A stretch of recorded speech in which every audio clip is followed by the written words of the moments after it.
people who lose their religious convictions are then left standing on apparently nothing when it comes time to say something like slavery is wrong. I mean, you literally have professors saying, well, I don't like slavery. I don't happen to like it. I wouldn't want a slave, but, I can't really say it's wrong from the point of view of the universe, right? I mean, that's not what science does. And my point is that morality, and this is perhaps something you're going to want to disagree with, but in my view, morality has to relate to the suffering and well-being of conscious creatures. I mean, not even limiting it to humans, but just whatever can possibly suffer or be made happy in this universe is a possible theater of moral concern. And we know that conscious minds must be arising in some way in conformity to the laws of nature. I mean, so whatever is possible for conscious minds is a statement about, at bottom, a final scientific understanding of what minds are and what consciousness is and how those things are integrated with the physics of things. And so there have to be right answers to the question of how to navigate from the worst possible suffering for everyone to places on the moral landscape that are quite a bit better than that, where there's beauty and creativity and joy of a sort that we can only dimly imagine. And the question of how to do that and what that landscape looks like, it's a fact-based discussion about science at every level that could be relevant to the conscious states of conscious minds. So it's a discussion about genetics and psychology and neurobiology and sociology and economics and sciences as yet uninvented with respect to causality in this place. And so that's my argument, that we need a spirit of consilience across the domain of facts and values. And so there's more to say there, but I'll stop. Okay. Well, so I'm gonna pick up a couple of themes there.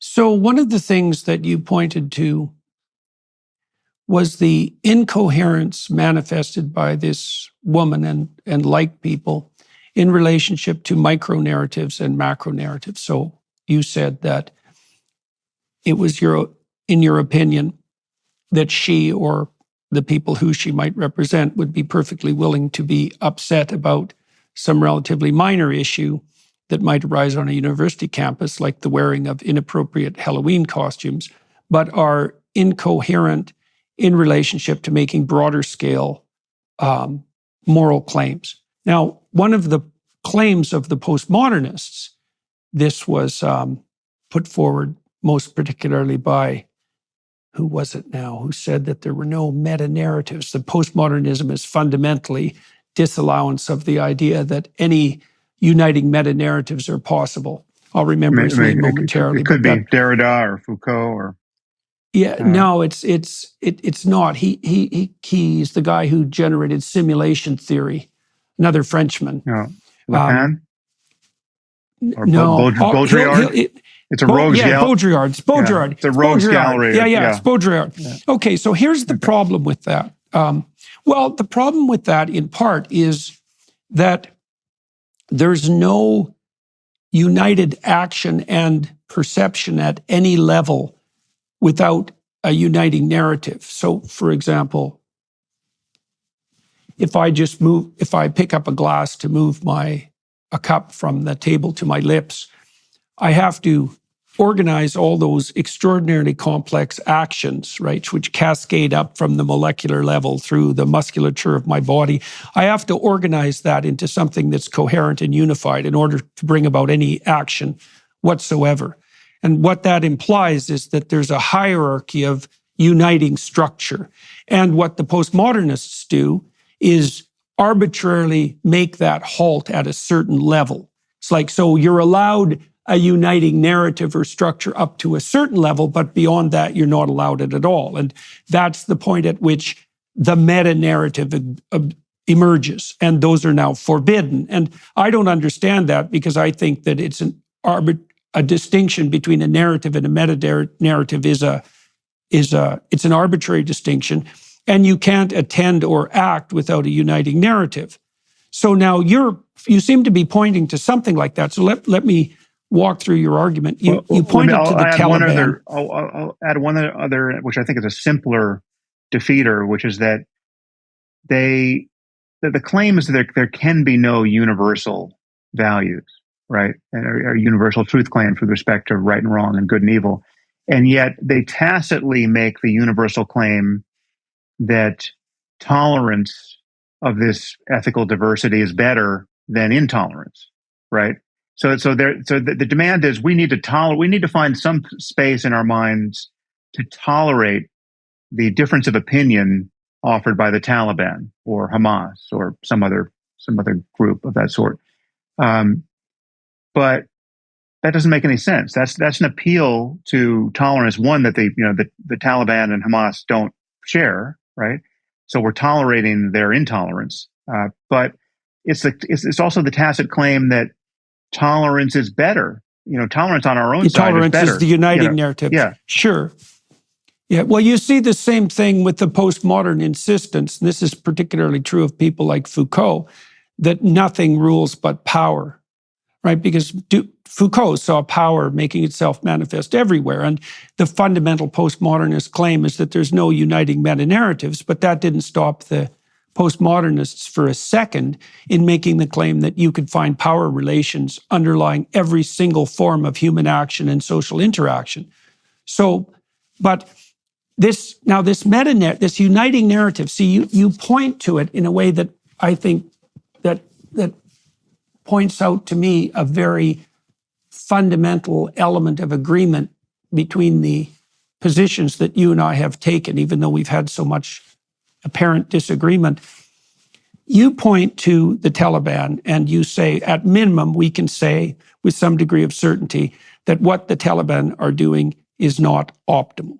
Okay, and you said that's a claim that's so weak in a way that it should just be self-evident, right?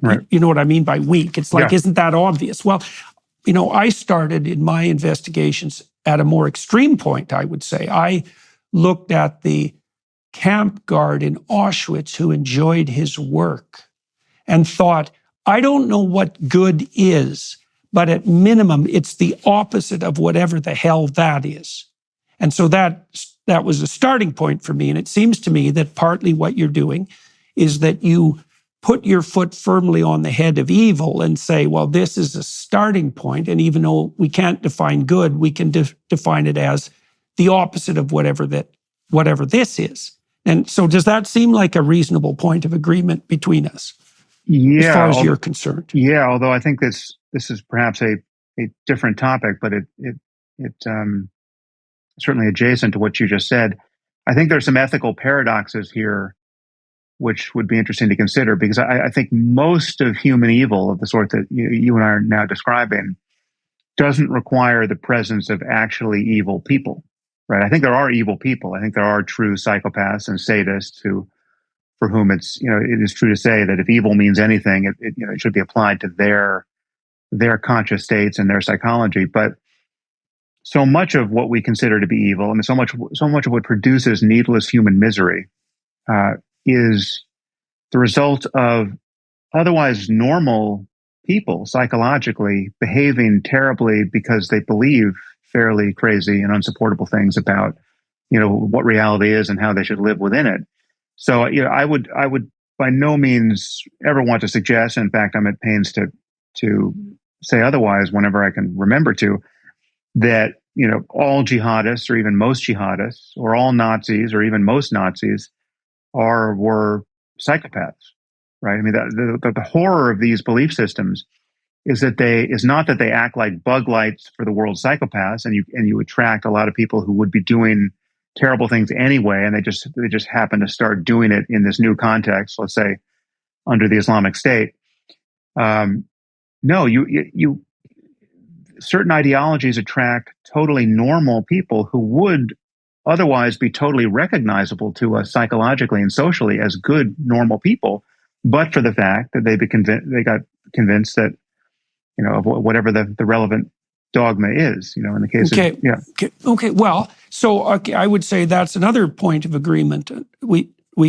it seems to me that the pathological, the systems that produce rapid movement towards social and psychological pathology both facilitate psychopathic behavior and attract the psychopaths. I would say it's both of those. You can have both of those operating at the same time, right? And so then what we have are people, we have systems of ideas working in the background, and those systems of ideas draw people into their orbit and motivate them to do things that under the influence of other systems of ideas they might not be inclined to do. Seem reasonable?